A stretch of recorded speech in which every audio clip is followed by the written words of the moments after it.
Joseph de la Capelle, catholique et légitimiste, toujours dans le cadre du parti légitimiste. Donc vous pouvez m'appeler au 06 25 85 92 37 sur cette vidéo. Je voulais parler du service militaire voilà, des Français. Service militaire et puis aussi service civil, ce qu'on appelait autrefois la corvée, ce qui peut être intéressant aussi. Voilà, donc le service militaire, il me semble, j'avais déjà fait des vidéos là-dessus, faire que ça soit donc un service militaire pour les hommes et pour les femmes, donc de la bonne droite, c'est-à-dire des gens qui sont attachés au roi. Quelqu'un qui est communiste, socialiste, tout ça, n'est pas obligé de faire son service militaire. Il faut être attaché au roi.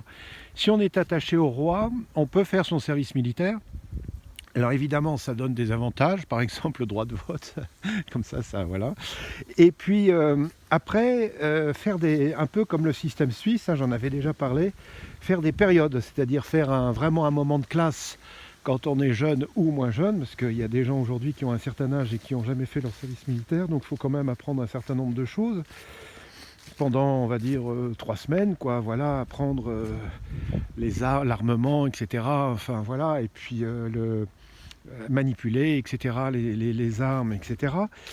Et puis après faire un service voilà, donc de 3 semaines pour apprendre, et après faire des périodes et faire comme en Suisse, c'est-à-dire défendre son territoire. Les Suisses ont tout leur armement chez eux, et ce qui permet à la Suisse, par exemple, s'ils rentraient en guerre, en 1 heure de temps, tout le monde est à son poste. C'est absolument extraordinaire. Parce que les gens sont proches de l'endroit, évidemment, ils travaillent près de chez eux. Et donc en 1 heure de temps ou en 2 heures de temps, tout le monde est à son poste de combat. C'est assez intéressant. Donc ça serait vraiment bien.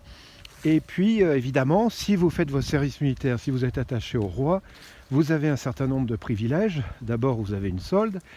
Ensuite, vous avez le droit de vote, voilà. Comme ça fait que des gens de droite qui ont le vote, voilà, ils peuvent être interrogés sur ce qu'ils pensent au niveau politique.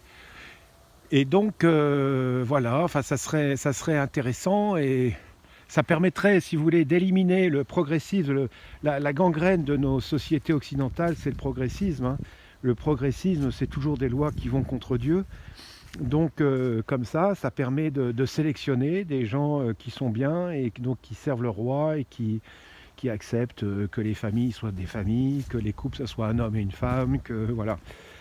Et donc voilà, je trouve que ça serait vraiment bien de faire un service militaire. Et puis alors, dans ce service militaire, attention, c'est très important, chaque personne est souveraine. C'est-à-dire qu'à un moment, par exemple, imaginons que le gouvernement dise « Tiens, on va aider les Ukrainiens ». Ben vous dites « Bah non, j'y vais pas ». Ou « Telle guerre me paraît injuste, je fais pas ». Voilà, c'est-à-dire qu'on est souverain sur sa vie. Ça, je trouve ça tout à fait royal. Et si une guerre vous paraît juste, ben vous pouvez la faire. Si une guerre vous paraît injuste, ben vous dites « Non, moi je ne m'implique pas là-dessus ». C'est-à-dire que ça me paraît très important que chacun soit, au-delà de tout, soit souverain sur sa vie. Après, si la France est attaquée, là évidemment, il faut répondre. Mais là, je veux dire, il y aura 95% des gens qui feront la guerre. Ou peut-être pas, il y a peut-être des gens qui ne feront pas la guerre, hein. Il y a des choses très étonnantes, hein. C'est ce qu'avait dit Gandhi à la dernière guerre. Il avait dit, si vous voulez combattre Hitler, surtout ne faites pas la guerre. Laissez-les venir, et puis après vous voyez ce qui se passe, et puis voilà. Il y a des attitudes très différentes, et il y a des sensibilités très différentes chez les gens. Voilà, donc voilà, chacun reste souverain sur sa propre existence et sur son désir de faire la guerre ou de ne pas faire la guerre, et personne n'a à juger. Ça, je trouve que c'est très important, très important. Moi, je trouve complètement incroyable que des gens aient été fusillés avec la déchéance de la civilité en 14-18 parce qu'ils trouvaient que cette guerre était injuste, et ils ont refusé de combattre. Non seulement ils ont été exécutés, mais en plus ils ne sont pas reconnus comme anciens combattants. Je trouve pas ça normal. Et je trouverais bien d'ailleurs, parce que certainement que là-dedans, il y a des gens d'une très haute conscience et qui ont probablement, qui sont probablement, enfin, il y en a certains sont probablement saints. Ce serait bien qu'on béatifie, qu'on canonise une de ces personnes. Parce qu'ils ont été courageux. Parce que de dire je fais pas la guerre, je sais que je vais être exécuté et être exécuté, eh ben, ça demande un certain courage. Voilà. Donc voilà, alors je vais peut-être en choquer certains, mais c'est ce que je pense. On est en royauté, donc chacun a son créneau de pensée. Voilà. À très bientôt à tous, que Dieu vous garde, Notre-Dame de Boulogne, Notre-Dame de France, Notre-Dame d'Ukraine, Notre-Dame de Russie, Notre-Dame du Moyen-Orient.